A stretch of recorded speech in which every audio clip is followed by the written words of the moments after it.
Henri Castang, born Paris, 1940, height 5 feet 10 inches, hair dark. Current rank, adjunct officer of police, heading the Serious Crime Squad. His commander, Divisional Commissaire Richard of Central Division, has a very high opinion of his abilities. Wife, formerly Vera Paskova, born Brno, 1955, a Czechoslovak athlete who defected to France in 1975 and married Henri Castang to secure French citizenship. She is partially paralyzed as the result of a training accident, now works as an artist.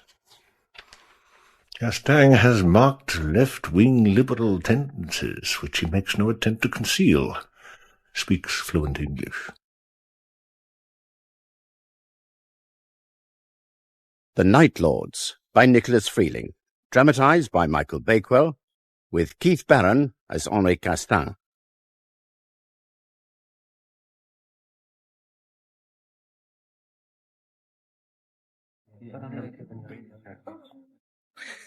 No spooling off, Castang? Chance would be a fine thing. I've been out at Chivres. Not another bank raid? They've only got themselves to blame. What do they expect? They open a hole-and-corner branch in some dismal suburb, and they're surprised when they get held up by a gang of kids armed with nothing more dangerous than water pistols. Anything in that paper? Wouldn't bother if I were you. The usual? The usual. Why don't the police get down to catching criminals instead of harassing law-abiding citizens? In that case, Lasserre, it's time for lunch. The plat du jour is stewed bacon and lentils. Endive salad. Okay by me. That'll be fine. Wine? Just a half. Thank you, monsieur. How's Vera? She's all right. It's her third month now. She's been very undramatic about it. Discreet breath control exercises. She managed to get about all right? You know Vera. The moment she was off crutches, she became pregnant. A sort of celebration, she said. Castang, telephone. Oh, look, who knows we're here? Fausta. Excuse me. Look, Fausta, we've only just sat down. Richard wants you. But I haven't had lunch yet. It's urgent. He wants you now. What's that you're eating? Scrambled eggs. Fausta bought in her camping stove. I hope you realise I've given up lunch. I want you to whip down to Thomas' restaurant straight away. Peculiar things are happening in his parking lot. Why me? A variety of reasons. He asked for you. Seems to think you'd be anxious to do him a favour. You see, he's determined to get his money's worth. Vera did some drawings for his new menus, and he thought he was doing her a favour. He seems to be in a muddle with some English people. Thought you might be able to handle it. After all, you are the English expert. What's it all about? I haven't the faintest idea. Vampires, by the sound of it. Corpses appearing and disappearing. He wants discretion. You know the kind of clientele he gets in his restaurant. Top people in high places. No press, he begs in tears. He's frightened he might lose a rosette. He might even give you lunch. Have you eaten? Well, I was... Never mind, another time. Something to drink? Yes, please. Jean? Monsieur Thomas? There was an unfinished bottle of the 83 on table 12. At once, monsieur. So what's your problem? There is a butcher. He lives in Le Puy. Sounds promising. His grandmother died in a town some distance from here, but it was a town where a certain company have a monopoly of the undertaking business and their prices are high. You understand? Pardon me, monsieur. Thank you, Jean. Thank you. Oh, very good. So he loads Granny into his station wagon to drive the corpse back to Le Puy, where funerals come cheaper. On his way, he decides to stop here for lunch.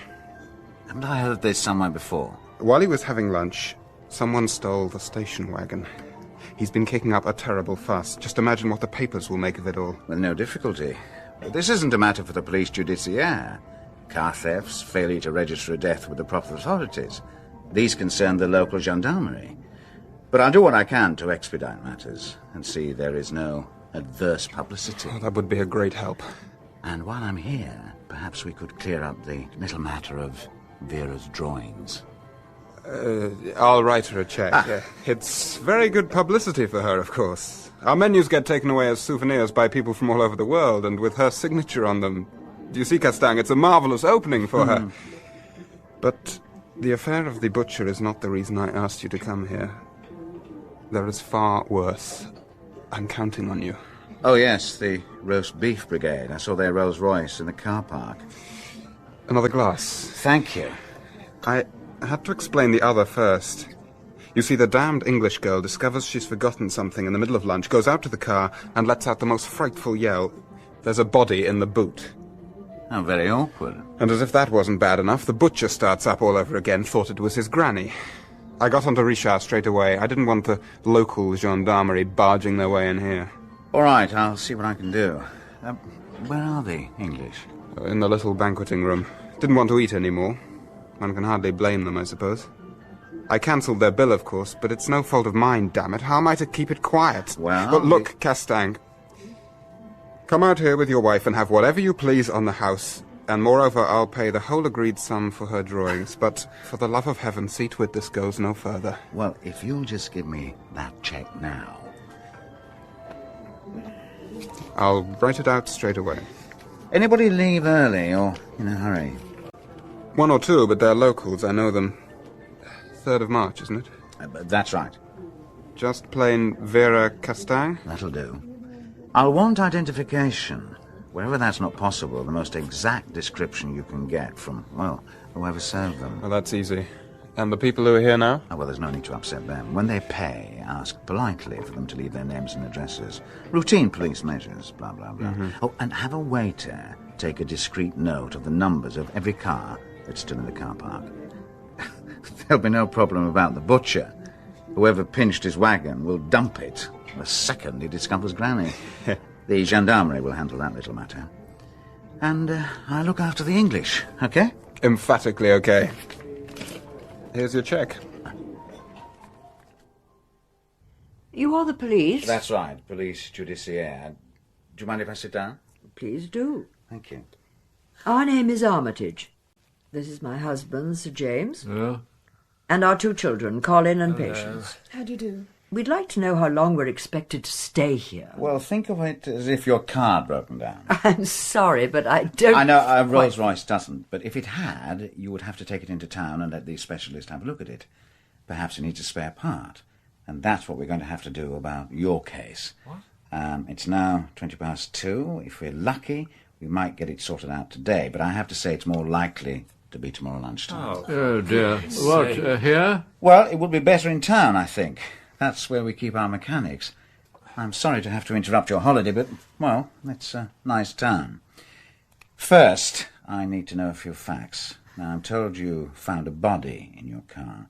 Who is it? Where does it come from? It may be easy to find out. It may be more complicated. But in any case, there will be formalities. My superior, the Commissaire, is the only one who can decide. He may want to see you himself. Perhaps I should tell you at once that my husband is a High Court judge. You must realize that his word in any matter would be absolutely unquestionable. It strikes me that if he were to put his name to a statement for your superior, that would put an end to the matter. I see. And what would be the essence of this statement? Why, that we know nothing whatsoever about these questions. This, who is it and where does it come from? And that, frankly, is enough to satisfy any police authority. We quite realise, of course, none better than ourselves, that the police have their work to do, but this abominable discovery is purely coincidental. Our car has been parked in the open. The affair concerns us no further. I don't want to irritate you, but I am a servant of the law. Sir James, I'm sorry, is that correct? You understand that there are rules which must be observed. We have here an unexplained death. Someone has sought to conceal that death, to disguise or falsify the circumstances, and that is serious. The law here prescribes that the procureur makes an inspection. If he is not satisfied, which seems very probable, he will ask an examining magistrate to open an inquiry. The commissaire will then decide the course he should take. Until that is done, I cannot help you. You must help me. That is clear, I believe. I suppose there's something in what you say. Please understand this, then.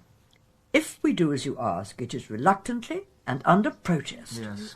Certainly we shall lose no time in contacting the consular authorities, in requesting their presence at any official transaction, and in notifying our embassy, which will see that proper steps are taken. I think that this should be put on record. I'll take note of your protest and of your appeal to your rights.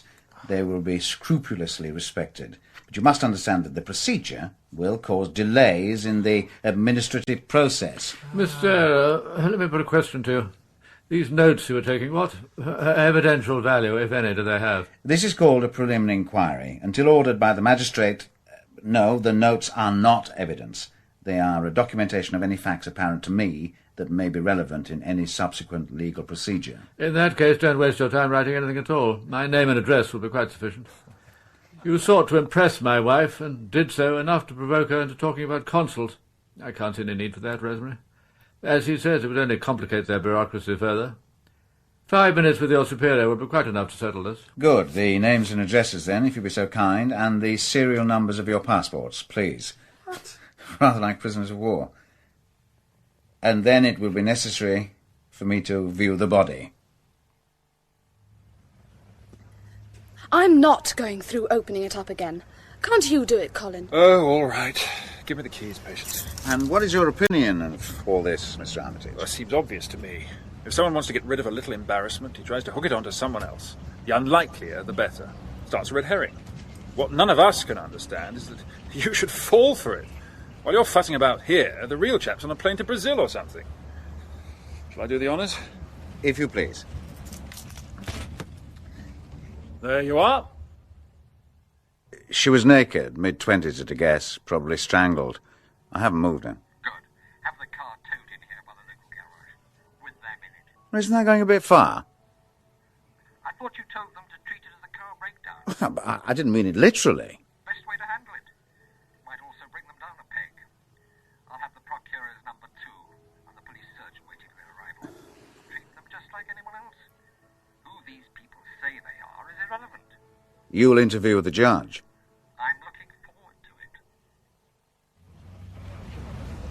it. Sir James Armitage, permit me to introduce the members of what, in France, we term the parquet, a phrase referring to the well of the court, I believe. This is Monsieur Arnaud, the procurer's senior substitute, and Mr. Chalmette, the examining magistrate. May I present Mr. Martin Green, the British Vice Consul? Ah, Green. Pleased to be of service, Sir James. The Consul General is away, I'm afraid. This is Dr. Baudet, the police surgeon. Right, let's get started, shall we? If someone would unlock the boot. The pleasure's mine, I'm afraid. There you are. Well, get her out, somebody, get her out. You don't expect me to climb in there, do you? Just a minute. Photo. Right, get her out. Let's see now.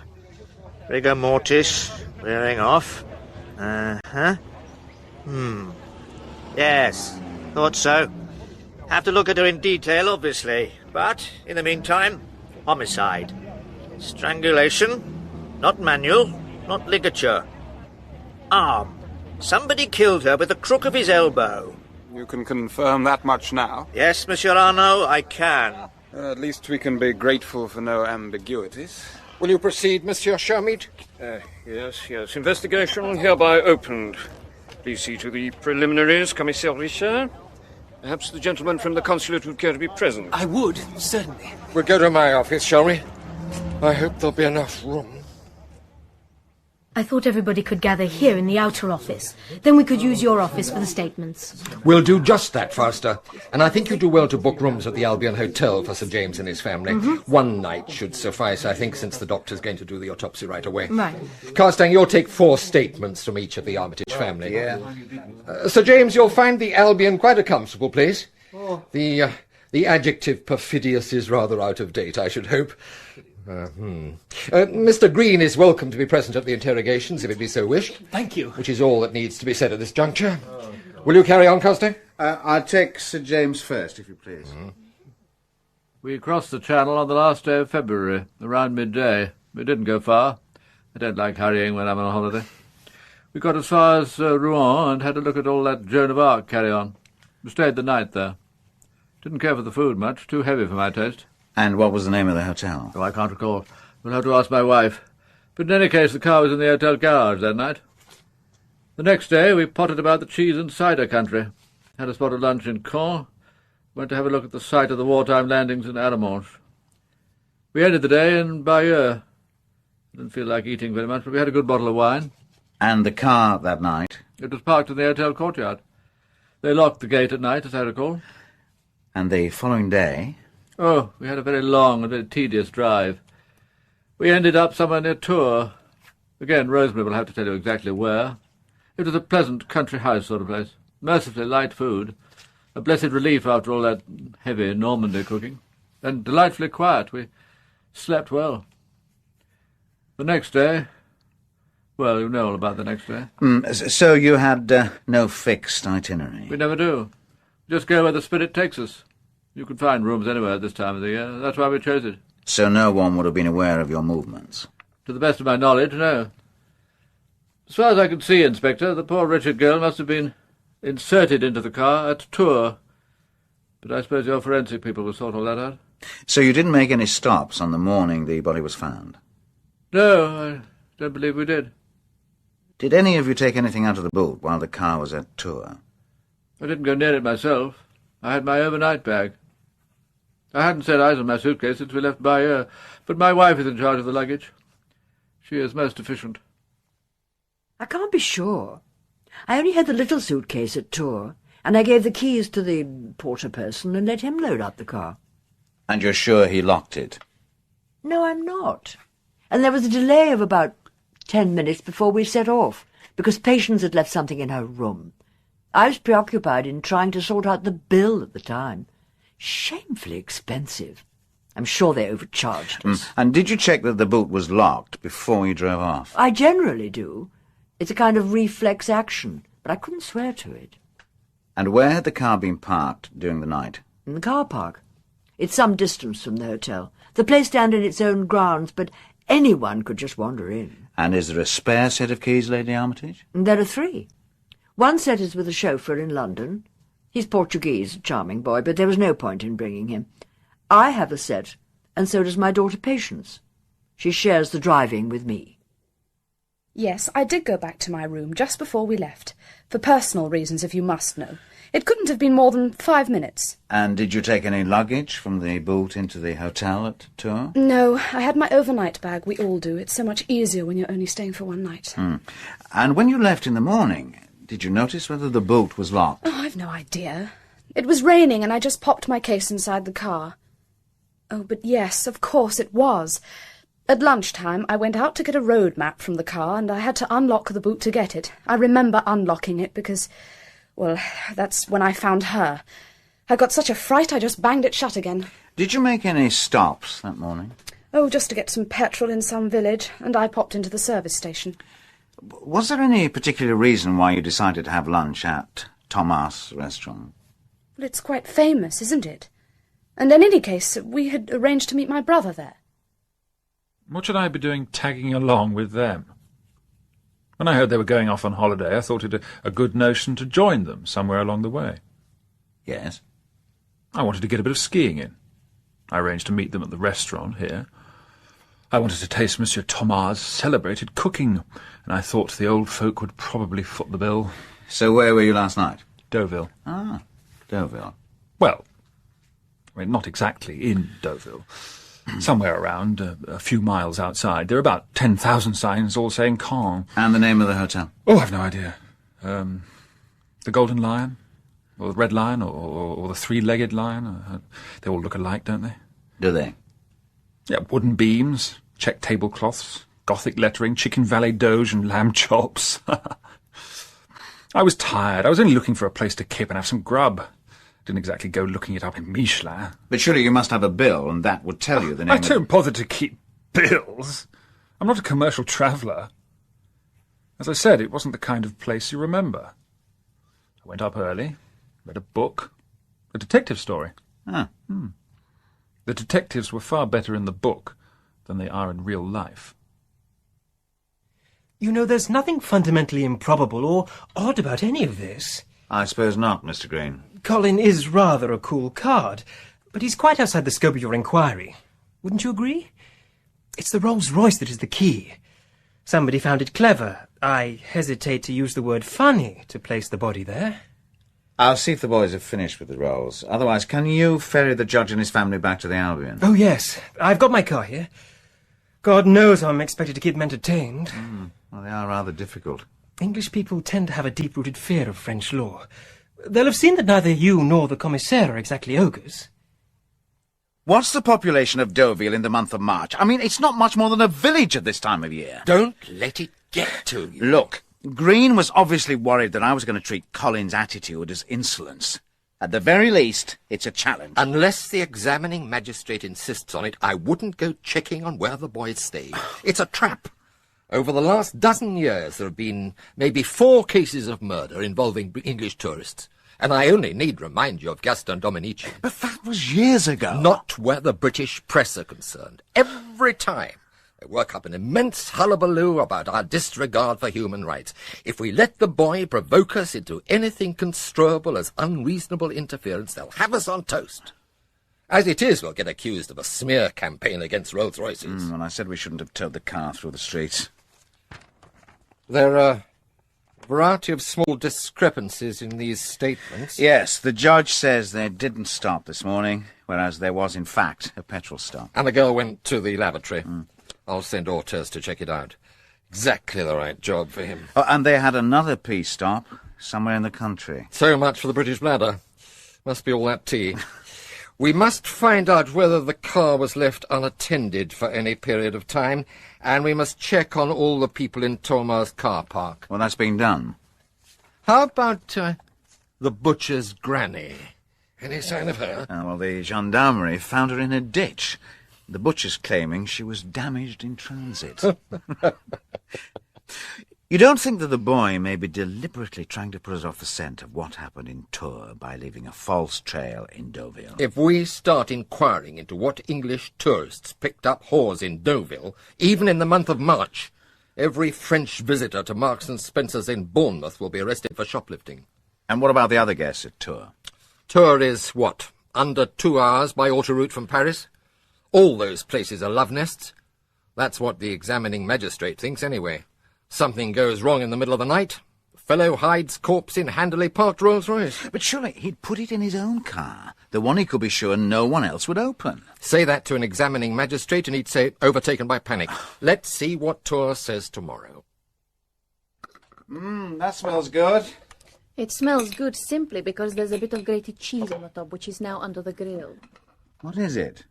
It's only eggs a la tripe. It's just a meal and it has no importance. It's kind of you to be polite and utter a word of appreciation for the housewife who has taken pains over the stupid grub. Well, even so, you better tell me how to do it. Now, you're going to have other things on your mind fairly soon. How is the baby? Quiet and comfortable. Good. Do you really want to know? What? Eggs a la tripe. Of course. You make a bit of cream sauce with a lot of sliced onions stewed in the milk. Yes. You put sliced hard-boiled eggs in a fireproof dish, pour the sauce over, and add the grated cheese. Oh, well, I think I might manage that. Is there any beer in the fridge? There should be. Why are you late? Well, it's been that sort of day, and the journey back was murder. Why is it that whenever a motorist sets eyes on a man on a bike, he behaves like a raving maniac? I wish you wouldn't do it. I'm always worried when you take your bike. Well, it's better than staring at the behind of a car in front of you for half an hour. One guy actually forced me into the gutter and then cursed me for getting in his way. So what did you do? Well, I showed him my badge and asked to see his papers. So there'll be yet another complaint in the press about the police interfering with the rights of ordinary citizens. Look, why don't you drink your beer and take a shower? Wash that tired policeman's look off your face. Yeah, well, if only it could all go away that easily. Anything in particular? The face of a dead girl. Something that might interest you, Commissaire. Yes? She was 9 weeks pregnant. Mm-hmm. Sedentary worker, secretarial. Played quite a lot of tennis. Her teeth were bad, considerably mended and standing in need of more. Went around a good deal in bare feet. Really? It's obvious. Some alcohol present, in fact rather a lot. She must have been fairly drunk. She'd eaten an hour or two before death. Final meal, shellfish, steak, deep-fried potatoes, salad, cake. Depending on what time she ate, we can put her death around midnight. I see. Sexual intercourse between the meal and the death. I won't say there was a struggle, but she was handled with some roughness. Bruising not consistent with rape. She was a willing partner. Is that enough to be going on with, or do you want more? No, thank you, Doctor. It's about as much as I need. You'll be getting a full report as soon as possible. Thank you, Doctor. Sarah's got the report from tour. Oh, anything of interest?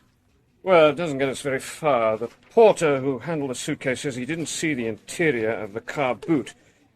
Quote, stood there and got loaded with a heap of junk, unquote.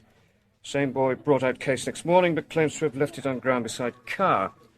Asked for explanation, says, quote, I received the impression they were kind of customers who didn't like the car touched, unquote. Two are definitely of the impression that the hotel staff are unlikely to have been involved. Even the English couldn't put a case in the boot without noticing a body there. The whole point is they never actually opened the boot. They just chucked the case onto the back seat.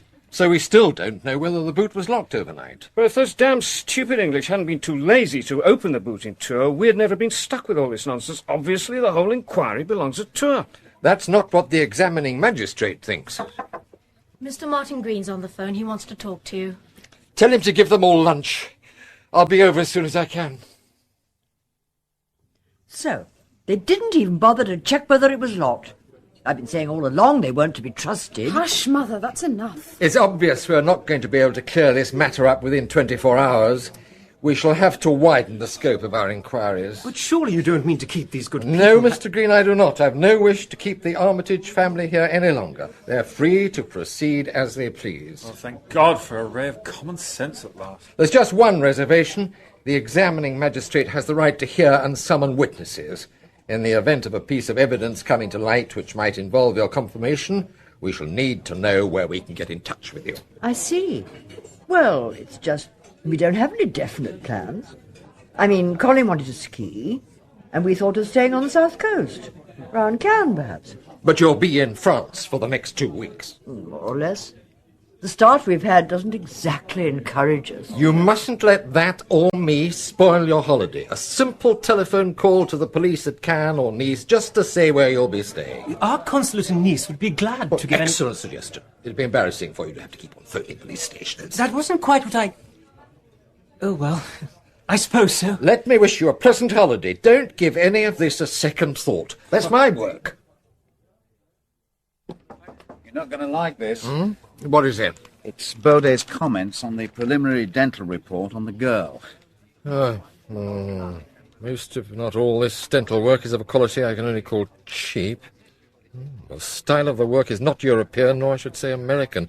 If asked to offer an opinion, I should hazard its origin as being English.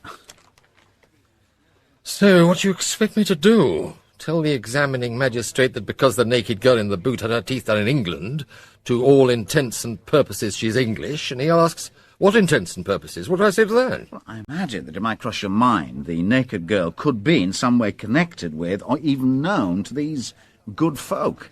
She didn't necessarily travel with them, but she may have met up with them by design. At which the magistrate suggests that we ask the English CID to investigate the family's background, with a view to obtaining a positive identification of the said naked girl? Well, something like that. No, we won't do that, Castang, because the CID won't be pleased at the idea of a lot of loutish French cops suggesting that their eminent judge has chosen a barefoot nympho as his travelling companion. Then perhaps you could send them the dental report. We could, but I think we'll do it the hard way. You can go to Tours and make inquiries about the girl, get some action out of their commissariat. It happened on their premises, so they've only got themselves to blame. And while you're at it, you can go on to Caen and check on the Armitage boy's story. But yesterday, when I suggested that... That was yesterday. Now the examining magistrate is insisting that we investigate it. You can go to Deauville. Trip to the seaside, you'll like that. And take a few photographs of the dead girl with you. But listen, she was swollen up like bubble gum. Then get them to make a sketch of what she would have looked like. That's what they're there for. Or why didn't you ask Vera if she could have a shot at it? If she wouldn't find it too gruesome. Now, you don't have to look at this if you don't want. She's not very nice. The efforts at retouching are catastrophic. I don't know, if we tried from the other end, make a drawing and then photograph that. Let me see. Oh, God. Look, you don't have to do it. Oh, you have to get used to it, and so can I. But all I could do is an illustration, an imaginative reconstruction. What does your pathologist say about her? I've got it here. Ears of rare beauty, breasts splendid. Of course, a bit over the top. Lips magnificently modelled, race half-breed Eurasian or quadroon, Latin skull. Slav, perhaps. I'll try. But at the very least she'll look like somebody alive, and that's the way anybody who saw her will recollect her. I'd better pack a bag. Where are you off to? Richard's sending me to the seaside, to Deauville. But I'm stopping off at Tours on the way. Well, she doesn't look bad. Never easy to do. You know, I remember one that had taken a shotgun blast from close up. Now, where were these Armitage people before coming to Tours? Normandy, Bayeux, Rouen, a Channel ferry. And according to the dental work, you think she might be English? Well, the photos have been sent off to all the cross-channel ports. I mean, there's no harm in trying. There aren't that many tourists this time of year. Oh, God knows how many English people working in Paris, and even more of them resident in Normandy. I don't fancy your chance of picking up the track of this one girl who might possibly be English along the road from here to the coast. As for our inquiries at the hotel here, we'll do our best, but it could take some time to locate everyone who stayed there that night. But what's the rush, anyway? Well, these English people are at provisional liberty, or just plain liberty, rather, since there's not the remotest evidence to point to them. Now, they might be around for a fortnight or so, but if it does turn out that they are involved, it will be a lot easier to cope with, well, while they're still on French soil. Well, we'll do what we can. You'll look for her clothes. I don't need you, you know, to teach me my job.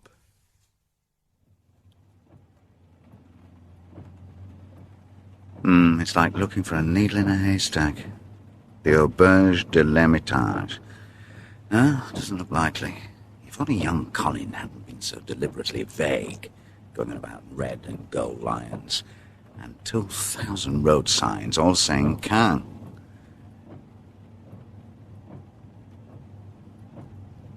And now there are 2 signs saying Caen. Well, if we allow for a little natural exaggeration... and there's a hotel. The Couronne. No lion of any sort. But it looks right. Well, there's no harm in trying.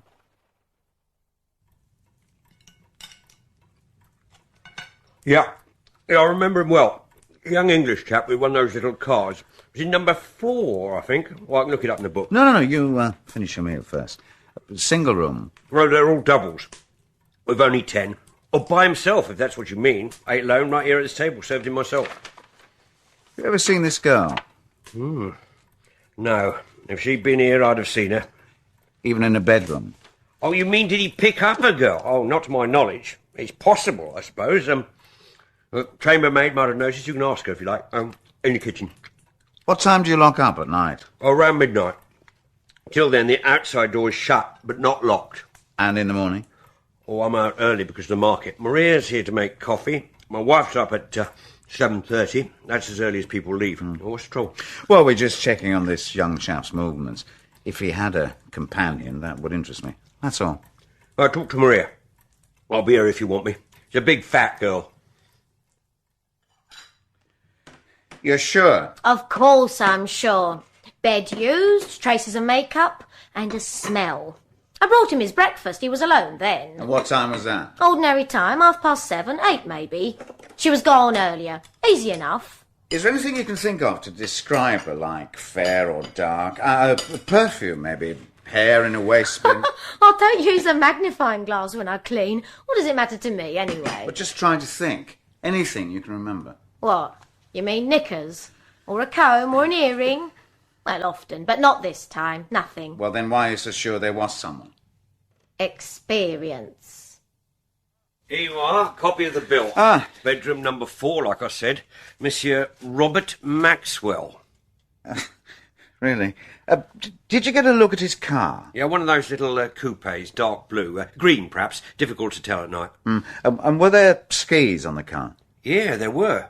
Red, or maybe black. Well, that's close enough. Thanks a lot. Can I keep the bill? Sure, why not? But does it really mean anything at all? Colin has a night of love with an unknown girl in a quiet hotel in Normandy. If there really was a girl at all. But it doesn't mean it was our girl. Well, it's probably no business of ours anyway. Robert Maxwell. Quite a joker. But the bill is for the night of the 1st. How can I have been so stupid? Colin Armitage said he was here the night the family stopped a tour. But he wasn't.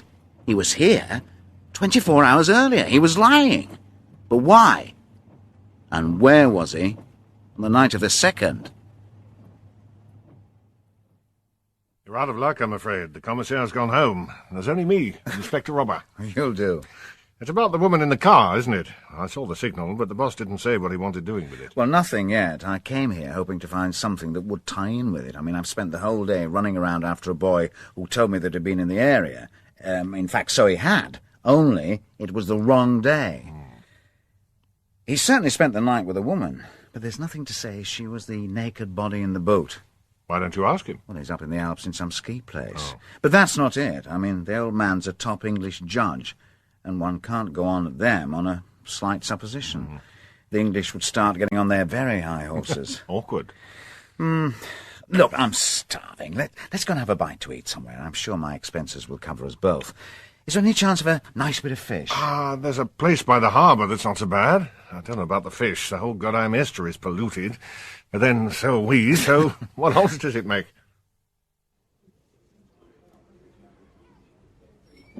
Calvados? When in Rome, why not? That was just what I needed. 2 Calvados, doubles. Certainly, Inspector. Well, now, this woman who was with him, she didn't just jump out of the window in her nightie. Where'd she go to? Well, she must have come from somewhere around here. But did he pick her up in Deauville or not? In any case, I don't think that she's the girl I'm looking for. I mean, no one recognized the face at the casino. Did we get a photo with the signal? I didn't see one. Well, don't worry, I've got one here. Well, if she was a tourist, it'd be quite easy to... Bloody hell. Yes, well, you see, she didn't look so good, so we fixed up a drawer. Yes, I see, it's not bad either, but look, I know this woman. What? She just walked into the office. Said she was a journalist. I tell you, the English are balmy, but this beat everything I've ever heard. Good-looking girl, too. She isn't anymore. So she's not. It's queer, though. And it's very funny that she should be dead. Funny? Because she kept talking about death. 2 Calvados. Oh, thanks very much. Well, as my boss says, kindly try and make your narration coherent. Salut. Salut. I was on the late shift. And you know how many people come into the station with weird tales or phony confessions, so I didn't take her seriously. She said she was a journalist, doing a series about crime, and could she interview me? So I said yes, subject to the usual, you know, anonymous source, no direct quotes, not to be taken as official. Yeah. She got a shorthand pad out to scribble on. An oddball. That was evident from the start. Was she in fact English? She didn't say so. She spoke quite good French. Fluent, an accent, but, what's the word? Colloquial. Yeah. But how was she dressed? Quite expensive, and, well, a bit scruffy. Leather coat, silk scarf, dressed like a sack, but good wool, blurry, swirly pattern in lots of colours, gold chain bracelet, high boots. I said, well, you're English. Why come here? She said, you've still got the death penalty. I mumbled the usual about, yes, but very rarely applied, more's the pity, and suddenly she says, have you killed people? So I woke up a bit, thought, steady boy, she's trying to be provocative. Yeah. Look, girl, I say, it happens that sometimes people shoot at us. She says, of course, and am I wearing a gun? And can she see it? Handle it? So I took the magazine out and gave it to her. Yeah. Exciting herself. Oh, you're not kidding. All those jokes about the gun being the penis. She sat there cuddling it. So I asked for it back, said, no, sorry, that's serious, not for girls. She gave it back, said nothing, just grinned. Big mouth, lots of pale pink lipstick, that silvery kind. Very attractive. Oh, yes. Fantastically. Great wafts of it. Had I ever seen anyone guillotined, she said. I said no, abrupt. Was there anyone under sentence of death? Because she'd like to interview him, and could I get her in? So I said no, and no. It's interesting to be hand in hand with death, she says. I thought it was time to call a halt. Sorry, I've quite a lot of work, but enjoy your stay in car and see you around, I hope. Off she went with no further fuss. It doesn't sound much, but the way she looked and spoke, I'm not altogether surprised. I mean about her turning up in the car trunk. She was looking for excitement, and chose maybe the wrong time and place. But she must have had luggage, and almost certainly a car. And was she with anyone? Should be easy enough to check. Let's go back to the office. I can ring up the hotels. Least I can do after that meal. All I'm concerned about is getting my money. Yes, madame, of course, I understand. What's his name? Castang, Inspector Castang. He'll be right over. You're in luck. Good. The old bag was complaining about a no-show. The night your boyfriend in Deauville is supposed to have slipped a woman in, my necrophiliac girlfriend, clearly recognizable from her description, didn't occupy her room. I see. Which wasn't relet and wasn't paid for, so the old skinflint saw. There you are, Inspector. Miss Mary Johnson, Egham, Surrey. Thank you. We might want it photocopied. Now, I understand she left her luggage. Her suitcase. I'm holding on to it. I've the right to keep it to reimburse my losses. Well, I'm sorry, but all property is impounded and kept in police custody. That is the law. Then I want a receipt. Well, you can send a claim in to the examining magistrate. Now, what time was it when she checked in?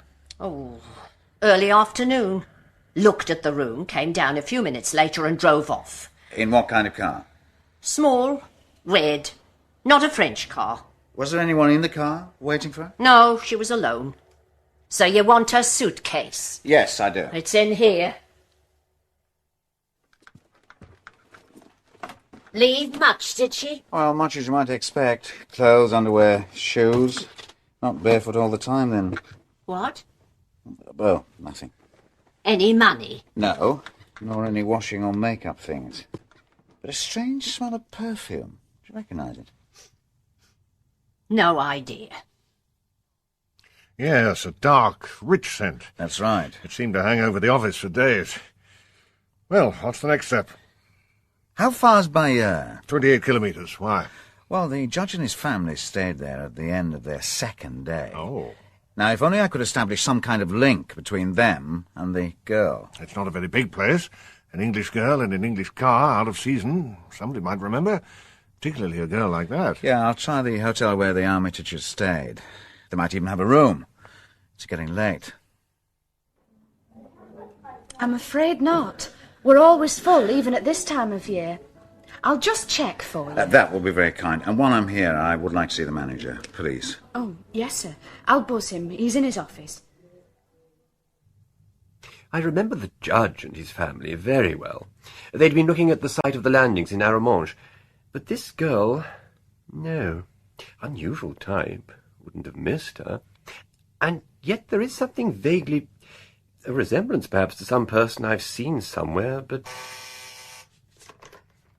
Yes? Right, I'll tell him. The girl's found a room for you. Not much of a room, I'm afraid. Still, it's a bed. Thank you. Could I just ask you to have a look at this?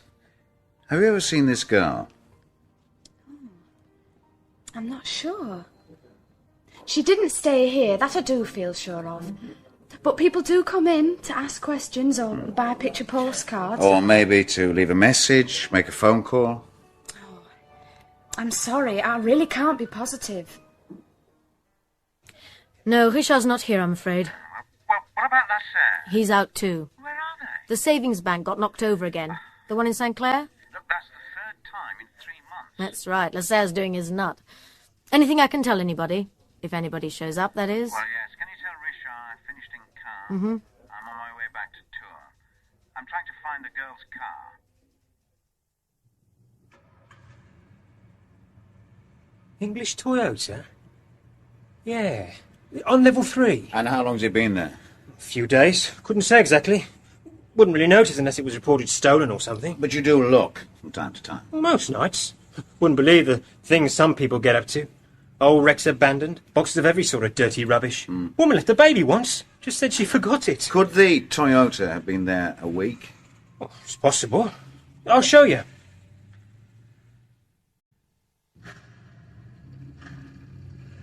That's the one. Thank you. And the ticket's still on it. 9:27 on the 3rd. The day after she died. The key's here. Sorry? Taped to the inside of that bumper. Nothing surprised you in this business after a time? No, nothing inside the car. Let's open the boot. You didn't find another body. Sorry to disappoint you. All I found was her overnight bag, makeup and jewellery, and no sign of the clothes she'd been wearing, nor her handbag. But why would you expect them to be in the boot? Well, because the car was parked there the morning after her death, the day her body was discovered. The murderer, or an accomplice, drove it there and left it with the keys all ready for us to find. And there was something else. What? Well, under the driving seat, her tights and knickers. Taken off in one. Certainly by her. Or why bury them under the driving seat? The path report said she'd made love before she was killed. But where or with? Oh, anyway, that's enough of all that. Now then, who's been here? You got a secret lover or something? Maybe. How do you know someone's been here? Well, I'm a detective. It's my job, remember. Or have you become a secret pipe smoker? Well, you know, women do funny things when they're pregnant. Monsieur Bianchi dropped in. He wanted to talk to you, really. Oh, but anything specific? Just a chat, I think. After 30 years in the police, you need to talk shop with your old colleagues once in a while. He got quite philosophical. Oh, really? About the role of the police in society. He said the police is an elastic cushion between the government and the governed. Ground between two millstones, I'd have thought. He also said the police in Venice used to be called the Lords of the Night. Oh, that's good. Very bad, I should have thought. The worst kind of political police. He didn't know it was the name that interested him. Because what is night? Yeah, well, go on. So I said from a painter's point of view, night was just a special kind of light. He said, no, night was an ancient spirit of evil. Night is the cholera, he said. Did he? When he went, he turned to me quite seriously and said, don't go out between sunset and sunrise. I said I never did, and he nodded and said, in earlier times that was understood. Oh, well, who would have suspected it of old Bianchi? There's a lot to be said for electric light, but like most technology, it obscures as much as it illuminates. The Lords of the Night. You know, you do bring out the most remarkable things in people. It's a very special talent. The potato soup's ready. That's another of my special talents. It seems to me that your Armitage boy is concealing most, if not all, of the relevant information, and attempting to use his family connections as an umbrella. But since his sister chose an extraordinary moment to open the car boot and let out an enormous scream, we can perhaps assume that the family itself has no guilty knowledge. But if they'd known, surely they'd have tipped the girl into the ditch a lot earlier, like that butcher's granny. Just so. I'm given to understand, however, that any interference with the judge or his family would be thought of as a hostile act by the British Embassy. And there's another thing. Fausta got a signal from the CID in London to say they've got an identification on the girl. So that's good. Yes, but they also say, which is very kind and neighbourly, that they propose to send 2 of their most skilled and experienced men over to assist with our inquiries. In other words, they propose to put the dog leash on us. And the muzzle, too. When are they coming? That's just it. They should be here at any moment. I've got a meeting at the prefecture, so you'll have to handle them. But what am I supposed to do? I'll leave it all to you. I'll be back by lunch. My name's Larkins. Hello. How do you do? And this is Mr. Townsend. Oh, well, please, we sit thought down. we'd... How was the flight? Oh, well, very pleasant, I thanks. thought the gentleman might like a cup of tea. Oh, what an excellent idea. Thank you. Thank you, Fausta. And would you please tell Ortez we don't want any interruptions? Very well, Inspector. Well, what a wonderful girl. Yes, she's far and away the best thing we've got round here. Yeah. We got an identification on the girl without too much trouble, as it happened. Didn't need the teeth chart. Assuming that she was English, we made a presumption that she left the country recently, concentrated on that, and struck oil quite quickly. Yeah. She paid for her journey by cheque, so it was plain sailing. A Miss Laetitia Toth, with an address in West London. Ah, we see, I only know her as Miss Mary Johnson from Egham. Really? Fertile imagination. She's not, in fact, particularly English. Her father was Malaysian and her mother was French, oddly enough. Says here, born in Nice. Parents no longer living. Job with the BBC. Script girl stuff. For the last 3 years, she's been employed in freelance journalism. Lived alone in a small flat in Holland Park. We thought we'd just best pop over. Nothing much there. But one or two slight oddities, including 2 undeclared and certainly unregistered firearms. What were they again? An American pistol, .32 Ivor Johnson, hence your Mary Johnson, conceivably, and a whacking great llama 45, loaded, what's more. And then there were her writings. Relatively sophisticated women's magazine stuff for the most part. But we did come across this, which at any level's out of key. I'll read it. The Luger is the perfect instrument of death, which makes it the perfect work of art. The aesthetics are perfectly satisfying because death is the climax. Now, that's extraordinary. Isn't it? None of the other bits of writing lying around matches it. Either it was a note for something quite fresh, or whatever it was, she had a morbid preoccupation with firearms. Or with death, by this or any other means. Fausta, I thought I said... Mr. Green. Am I an unreasonable interruption? No, not at all. I've an instruction to see to these gentlemen's expenses. Let me have the pleasure of inviting you all to lunch. It's too idiotic. You've killed a person, and you're lumbered with the body. So you drive to the most conspicuous place you can choose, a 3-star restaurant in the middle of France. I ask you. Yeah. It's madness. You're rather silent, Castang. Well, I'm eating and listening. The examining magistrate is alive to all these arguments. He'll probably agree with them. Mr. Green, did you manage to find out anything about the judge and his family? I looked him up in Who's Who. Much if it is rather arcane to an un-English ear, but you're welcome to it. Thank you. Yes, I see what you mean. Educated Marlborough, Trinity College, Cambridge, hobbies, country walks, botany and birds. Well, nothing very helpful there. Flat off Sloane Street and a home in Egham. Is that Egham in Surrey? I presume so. Are there others? Isn't that where the girl claimed to have come from? Odd that. Castang, I'm wondering if there's a possibility the girl may have been following this family for some obscure reason. Her giving that phony address does bear that out in a way, and she was a sort of journalist. Makes one wonder if she was trying to get alongside him for some reason. You mean to get an interview for something she was writing? On his holiday? Oh, it's worth following up, perhaps. Why should he be good copy, the judge? Well, he was fairly well known as a hardliner. You mean the sort who'd want to bring back the death penalty? Oh, I wouldn't put it past him. None of this gets us any closer to why she was killed. No. Still think she may have had criminal associates. Firearms point to that. Perhaps whoever killed her knew of her interest in the judge.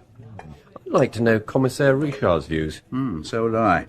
Where the hell's he got to? My dear boy, I'm quite desolate. My heart bled for you. Now, that's just not good enough. Now, you put me out on a branch and you've sawn it off. To the English police, I'm just an underling. I am truly sorry, but I've been stuck with the prefect all this time. Where are they now? Well, at the consulate, I think. I better go up there and see them. Fausta, will you ring up Green? Okay.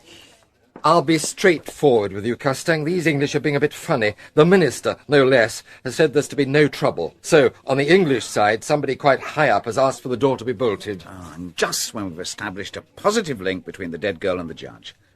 Little Letitia used a phony name and something close to the judge's address. She spent the night with his son. Now, we can't prove it, but it's so. And she's obsessed with firearms. We found a car, but not a clothes. Yes, I know. I mean, but nor have we found links with anyone else in the last few days before she was killed, but the Armitages. And now you tell me we're to lay off. I never said any such thing. When have I ever told you to lay off? Mind you, life would have been much more peaceful if I had. Mr. Green says they'd be delighted to see you, and won't you come to tea? Tea? At the consulate? Mm-hmm. Tell them I'd like that very much. I'll tell them. Nice weather for fishing. Fishing? Cold with the dry wind. I don't quite follow. Tour. It's not really all that far. You could do it in 3 hours, quite comfortably. What are you on about? I think it's time we looked for the girl's dress in her handbag. You can take Ortez. Ortez? You go off to have tea at the consulate, and I go fishing for a handbag with Ortez. Oh. Feeling better now? Oh, much better, thanks. Where's the towel? I'll dry your back for you. Oh, that's perfect. Wonderful. I hate to say this, but you don't think it was all a bit too easy? Easy? 2 solid days up to our waist in water half the time, and you call it easy? You don't think you were meant to find these things? Well, that's not the way it seems to me. The bag was under an old bridge off the auto route, and the clothes were stuffed down a filthy garage litter bin. What do you think was in the handbag? I have no idea. A Luger pistol. And what was she doing with that? Well, she liked guns. Had a morbid interest in them, that's clear. 2 more at home. Justified it to herself, perhaps, by making a thing out of needing protection by herself in a car in a naughty foreign country. Carrying it around. Excited her. So what do you think happened? It's clear enough. I'd have thought. Colin Armitage dumped the body on par.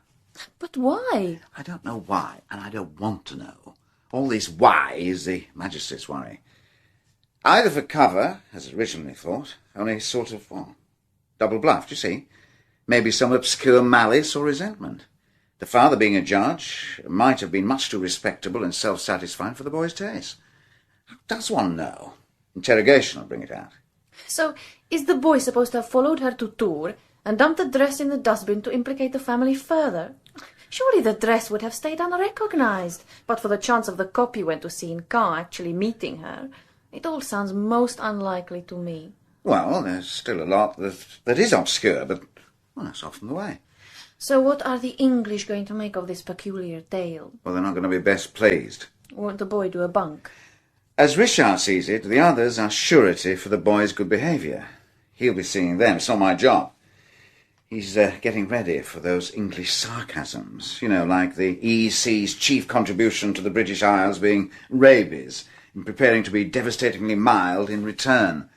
Well, if you persist in sending us barefoot nymphomaniacs with guns, you know, that sort of thing. Oh, she was more than that. I got to know something of her drawing her face. But Richard isn't going to issue a mandate. You can't very well drag these people handcuffed across France. Polite notes will be in order, asking them to produce themselves at the commissariat on their way home. We'll let them come here in their own good time. The Armitage family is expected to arrive sometime this evening. The press are having a field day. Richard even found a gang of reporters camping out on his doorstep when he got home last night. And where are they going to stay? The Albion again. Mr. Green's sorting all that out. It's more fantastic every hour. They've sent a man down from the embassy in Paris to take charge of the diplomatic niceties. He's been with the examining magistrate all the morning negotiating terms. Terms? Under which the family will agree to talk. And what have they decided? They will make a formal disclaimer of any knowledge of Letitia Toth. Will supply any information required on one condition. And what's that? That the examination will not take place on police premises. So we've booked your suite at the Holiday Inn. But look, I thought that you were... No, not a bit of it, old boy. You're the one who speaks English. We don't want an interpreter involved in all this. And you don't know a woman called Letitia Toth? No, never met her. Can you be quite sure of that? I am quite sure of that. Now, in your statement, you mentioned staying the night in a country hotel near Deauville, but you couldn't recall the name. That's right. Well, we found the hotel. Bully for you. And the hotelier recognised you from the description given him. You're registered under the name of Robert Maxwell. Why the false name? Is it illegal? It's not illegal unless there's an attempt to mislead an official inquiry. Call it discretion, then. Well, rest assured that we'll be discreet when we decide that it has nothing to do with our inquiry. A woman stayed the night with you. I don't know her name. Then how do you know it wasn't Letitia Toth? What makes you think it was? She booked that evening into a hotel in Cannes. She didn't occupy her room. She vanished and wasn't seen again until she reappeared in a car in Tours. leaving some luggage in Caen. Oh, I know nothing about that. I saw the body of a woman outside that restaurant. Long black hair. I didn't see her face then, but I knew I'd never seen her. Some days later, I read in the paper that she'd been identified as somebody called Toth. Means nothing to me. Now, let me get this straight. You admit that you spent the night in this hotel with a woman. You say it couldn't have been Letitia Toth because the woman you were with didn't have long black hair. But you don't know this woman's name. Well, you'll agree, it all seems a bit weird. Well, it may seem weird to you, but it has nothing to do with your affair. Well, since none of us are sure of her real name, we can't be sure of that either, can we? But you are assured of my discretion. Now, tell us what this woman looked like, how you met her, what she said, all about her, in fact. I know nothing about her. There's no need for the old-fashioned moral stuff. We met casually in the casino. We fancied each other, so we made a date. All one to both of us, I dare say, if we never met again. Are you doubting what I say? All I'm trying to do is disentangle you from this coincidence that Letitia Toth was in Caen and suddenly she turns up in your father's car a day or two later. Now, okay, you met this mysterious lady by arrangement in your hotel, and your statement says that you picked the hotel at random. Yeah, well, I admit that wasn't the truth. But see it my way. I could see you asking a lot of questions about where I was and the rest, so I thought I'd better cover up. A woman like that, picked up, well, I got the impression she'd done things of that sort before. And it's not the kind of thing you'd want your family to know about. I've no particular reason to keep this business quiet on my own account, but I'd just as soon you don't go and tell them everything I've said. The old man does have his position to keep up. If this kind of thing is made public, it wouldn't do him any good. My mother would be upset. That's why I gave a false name. I often do. Being the son of a judge isn't necessarily the big social advantage you might think. Don't worry, I won't tell tales on him. That's why I kept apart from them. On holiday, I mean. I just came along here for the grub. Look where it gets me. I don't know what questions you can possibly find to put to me. Odd ones. Do you like driving the car? Yes, I do. It's a lovely car. Big but manageable. And you've done most of the driving? Turn and turn about with my mother. None of us likes driving here, I may say. French drivers are simply filthy, rude and selfish. Perfectly true. They are. But what we're concerned with is this business of Miss Toth's clothes strewn along the road. The inference is that somebody followed you closely enough to observe your movements. Now, do you use the rear-view mirror much when you drive? Oh, of course I do. Look, this has puzzled us no end. I mean, a strange car one doesn't notice, but if it stayed close, following one throughout the whole morning, one would be bound to notice. We stopped where we said for petrol, and we stopped a couple of times to look at the view and that bridge over the water. Well, why pretend? My father went behind a tree, and I suppose I don't mind saying I did too. I appreciate your openness. So, if a car was following us, we'd have been bound to notice. Now, in your earlier statement, you felt pretty sure that the car was never left altogether unattended. Well, it's terribly difficult being questioned on things that had no great importance at the time, and one starts to wonder. But really, you know, we'd have locked the car. I mean, it was full of luggage, and one has to be terribly careful. That time in Tours, we were tired, and the young man with the luggage was obliging. We'd never have left the car open. It's all too silly for belief. It's been a great worry to my father, and it's nearly driven my mother batty. Look, you must believe me. Somehow there's been a very hateful and skillful trick. Are you awake? I met your judge today and his wife. Oh, where? I was in the Jesuit garden drawing. I wanted to get it in early spring before the ruins get covered in green. They came over to look at what I was doing. I knew who they were immediately. We had lunch together. You did what? Well, not exactly lunch. We sat at a table on the pavilion terrace. I ate my sandwiches, and the old boy ordered a bottle of the very best wine to checkmate the waiter who was being a bit snotty. We stayed quite a long time. What did you talk about? Oh, general things. Nationalism, you know. I got very Czech. They're very cautious about Germany, but they find it infinitely better than France. One has to understand them. France is the traditional enemy. And did they say anything about... They were worried. It goes deep. They won't speak of it, but it's all the time behind their eyes. She said quite unselfconsciously that they were stuck here as witnesses to a homicide investigation and that this was horrid, and she supposed I'd read about it in the papers. I couldn't tell lies. I hope you're not going to be cross with me. Well, I don't suppose it could do any harm. I said simply that I was married to a French cop, the one who Richard had delegated to take their statements. Yeah, and then? It brought them up short, of course. But they were too nice to be hostile. The old boy said rather splendidly that he refused utterly to let that colour the feelings of friendly simplicity on which this acquaintance had been based, and that my candour did me honour. Oh, so it does. It's no virtue. I can't conceal things. Well, can't you see? Honesty promotes honesty. You've done me a good turn. I was so afraid I'd made a mess of things. It's indecent, I suppose, to say I couldn't help my surprise at learning that an artist is the wife of a police officer, but I can't help saying that it increases my respect for you. Thank you. Lady Armitage, I am sorry I was so rude on our first meeting, but it all seemed too trivial and nonsensical then. You can understand our showing impatience. Now it all seems a horrible trap. What on earth can I say in answer to your questions?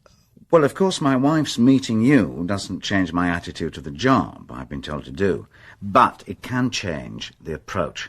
Now, if I might, I'd like to ask you more about background. On both sides of the Channel, there's a tradition, isn't there, of service to the state, of integrity or loyalty to ideals. Yes, of course, you're right. And it exists. Or did. We were brought up to believe that we owed ourselves to an ideal of responsibility, a dedication almost religious. That sounds quite laughable nowadays, but I assure you it was so. Well, it's general police thinking. I'm not expressing a personal opinion to deplore the decay of individual responsibility. Everything now gets shoved onto the shoulders of the state. But the more the state does, the more we want it to do somehow. But it can't take over a family's duties. Oh, I agree. Responsible means answerable. What do you mean? It's a stupid play on words, it's nothing more. Would you like some coffee, Lady Armitage? I've just had some, thank you. Now, I'd like to go over this timetable. I thought we were finished. Well, there's an awkward gap that bothers us. We lose sight of this woman alive and calm, and we catch sight of her again, here, dead. I never laid eyes on her either way. You'll simply have to take my word for that. Of course. She was driving a small red Japanese car. Here's a colour photograph of it. So, what exactly do you want to ask me? Well, I'm not sure that I want to ask you anything, Sir James. Let me speak to you frankly. I don't like this job. It makes me look a fool, and, well, nobody enjoys that.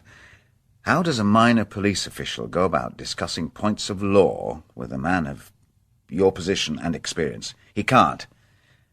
But when he has to, he does.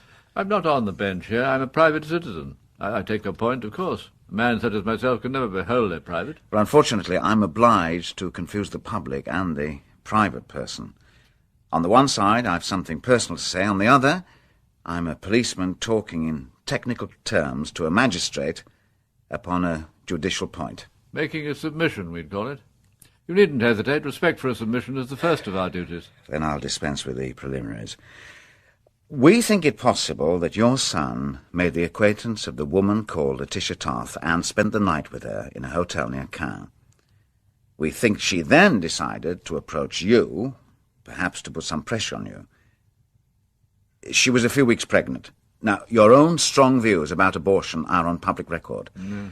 As a motive for getting rid of her, assuming a threat of scandal or disclosure, well, it seems unlikely. Motive, though, isn't always a good basis for inquiry. And I think that that's where the English police officers perhaps went astray. Is there any more of this? Somebody, who can only be called a sociopathic personality, thought it amusing to sow a lot of false trails to implicate your family. Now, to our minds, that removes all possibility of a professional killing.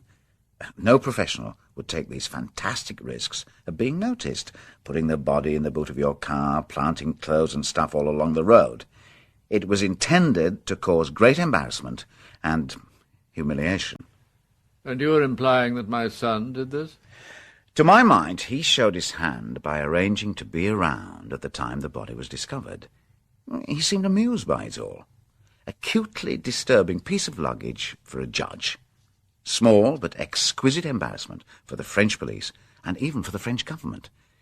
With quite simple resources, an international incident is created. It's not a homicide. It's a vast black joke. I'm bound to point out that your premises are exceedingly fragile. You don't even place your presumed author at the scene of the crime, assuming that it took place in Tours. I'm only too aware of that. You presume a physical relationship of some weeks' standing between my son and this girl, but no trace of a meeting has been shown to exist. Well, with respect, I don't think my English colleagues have tried very hard. Now, I don't blame them. They'd naturally be most reluctant to believe anything that would affect a man in your public position. I believe all this was present in the mind of the crime's author. He counted on it.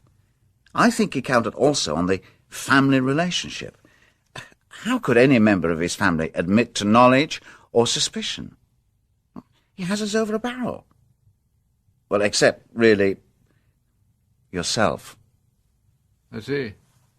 Your inference, pertinent if unattractive, is that in these circumstances I must have realized the significance of the discoveries, and faced with the inevitable disgrace and ruin disclosure must bring, I chose silence. Is that correct? I'm obliged by the circumstances to put it to you formally and await an answer.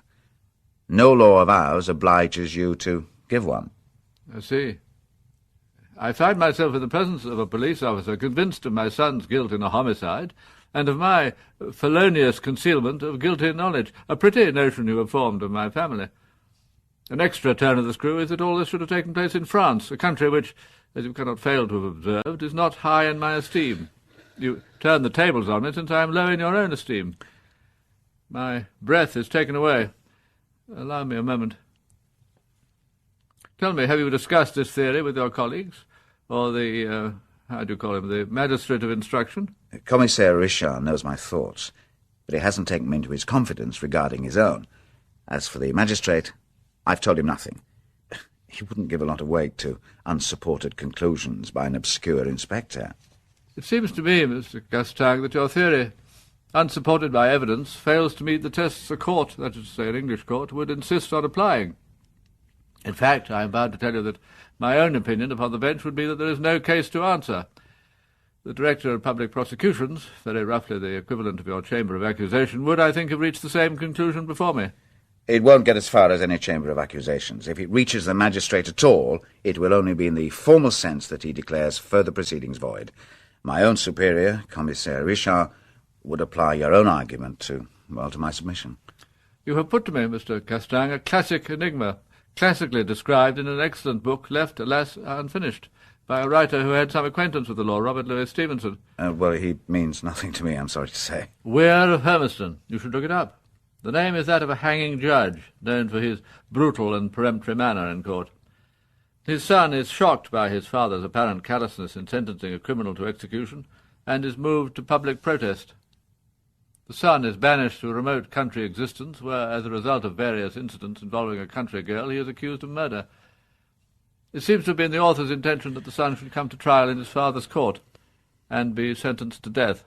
But Stevenson died before completing it. Ah, I see. In the relationship between father and son there may be some analogy, but there is no parallel with this situation in which I now find myself. There is, as I have said, no legal case to answer. I understand that.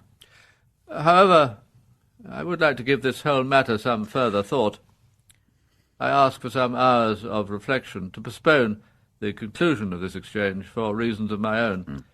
Have you any objections? None whatever. Then let us agree a postponement for 24 hours. Certainly, Sir James. Tomorrow at this time? It seems to have been Stevenson's intention that the whole thing should prove too much for the hanging judge, and that he should die of shock. Well, we've been keeping a careful eye on the old boy since, of course. What's he been doing? Well, only this evening he took a long walk down to the Restaurant de la Bourse. Alone? Alone. He ate a steak, drank half a bottle of wine, and walked all the way back to his hotel. So what now? Oh, go to bed, sleep. Wait for tomorrow. But are you really certain that... Oh, no. Castang. Slight drama over the boy, I'm afraid. Thought you'd better know. Colin Armitage. Yeah, he drove out to the Rancho Notorious. Do you know the place? It's a disco. I know it. I wouldn't be seen dead there. What did he do? Drank too much, turned his car over on the way back. Is he hurt? No, not really. Bit bruised. We're in city limits, so the urban brigade has him. He's over the odds on alcohol, naturally, driving dangerously. Nobody else involved, which is lucky, but he was a bit saucy. What do you want me to tell them? No problem. Let them take him in and book him. Once he's in the tank, tell them that we'll want him. So, well, spin things out. Lots of paperwork and all that. Keep hold of him until Richard decides whether to take him in. Oh, and make sure the judge is informed. Doesn't matter if you have to wake him up. I want you to make absolutely certain that he knows all about it.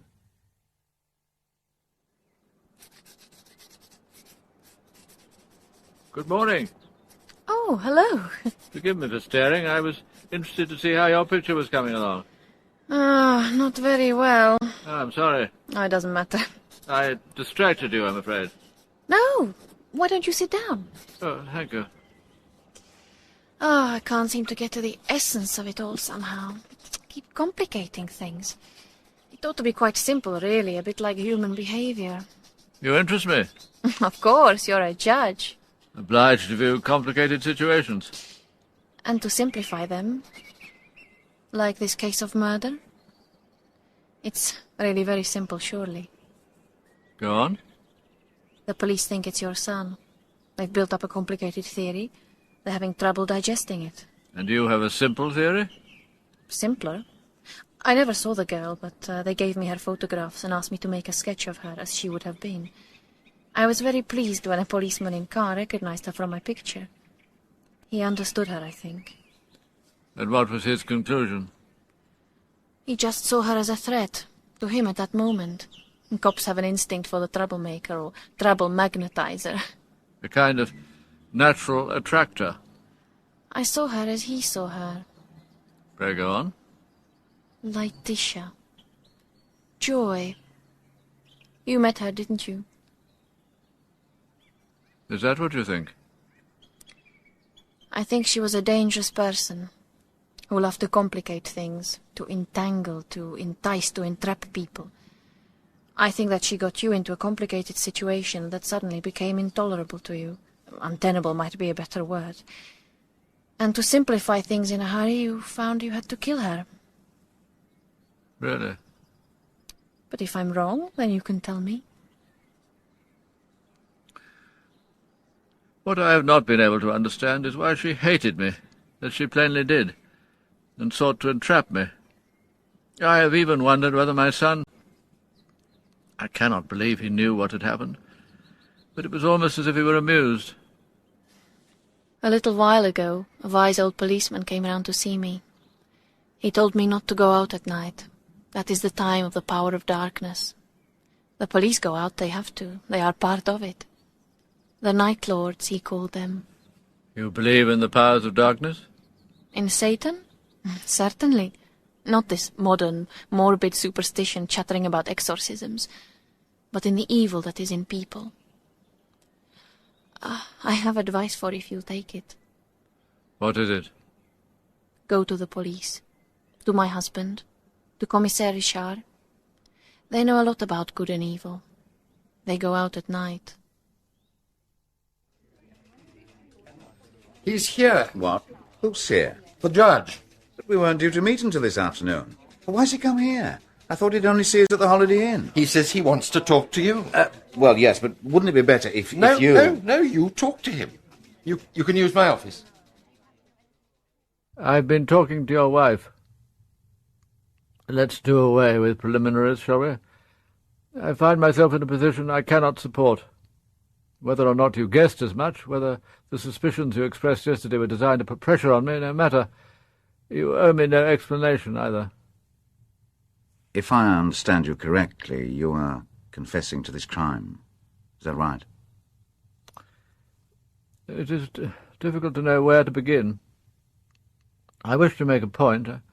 I do not seek to protect members of my family, but equally I cannot allow them to be placed in jeopardy by attempts to protect me. Which has been the case. I should think I could get you assurance that they would be immune from further action, provided that we have no false information from here on. I should like to see them freed of all blame. Well, I'm afraid I haven't the powers to make bargains. That's for the examining magistrate. I take it that your family, whatever they knew or guessed, kept silent out of loyalty to you. Is that it? No more than that? My daughter Patience got rid of the girl's car, knowing and suspecting nothing. Well, that involves much that worried us. Nobody will hold that against her. Your daughter drove the car down and parked it in Tours. I told her simply that the car belonged to a friend of Colin's, who had asked us to see that it was put in a safe place to be picked up later. Which convinced her, after the discovery of the body, that her brother was the author of the crime? I'm afraid that it might be so. Shall we go back to the night before? I think we have to go back further still.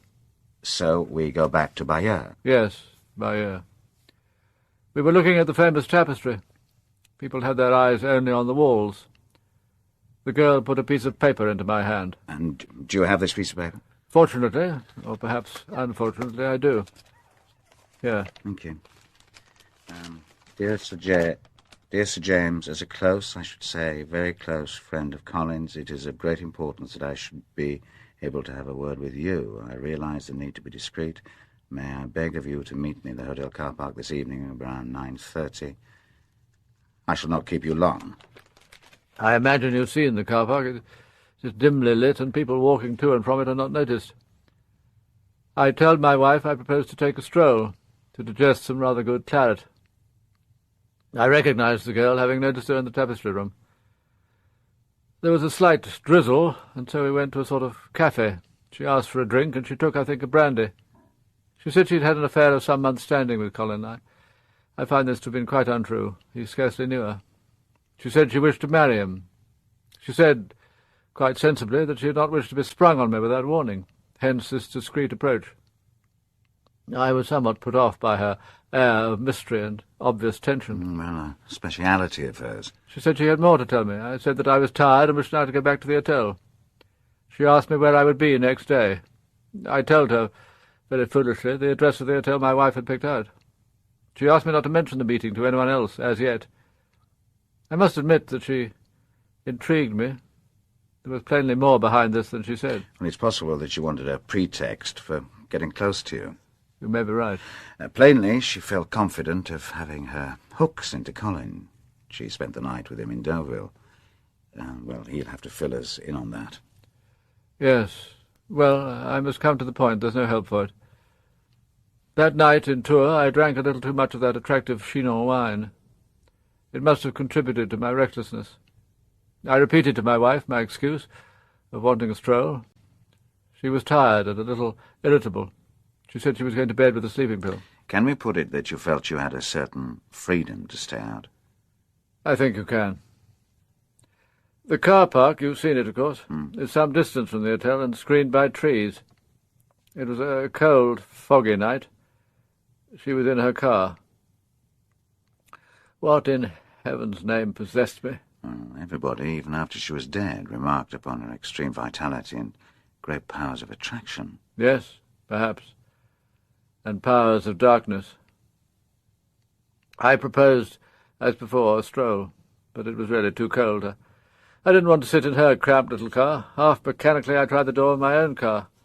I proposed getting into it. I think I cannot adequately describe the events of the following hour.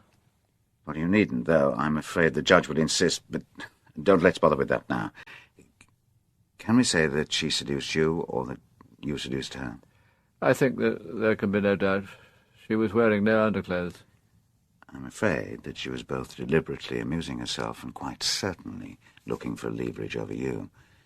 It had worked easily with Colin.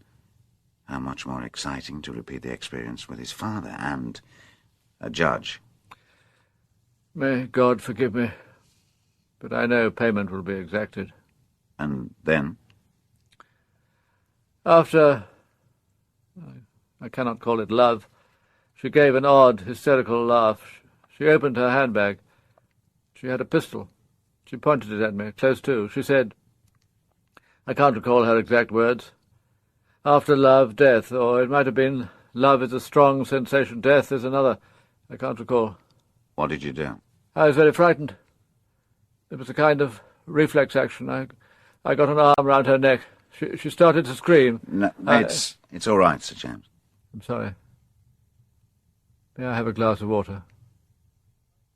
I'm obliged to place you under custody, Sir James. I'm afraid that only judges have the right to the title. As of now, I am no longer Sir James.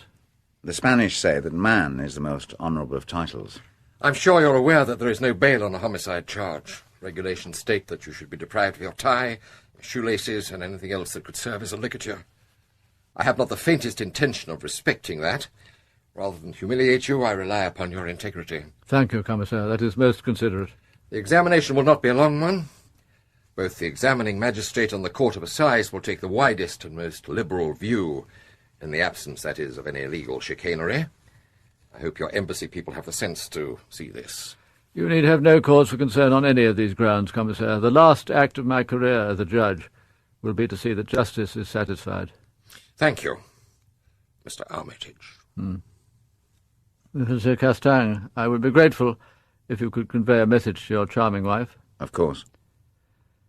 Thank her for telling me about the Nightlords, and for sending me to them.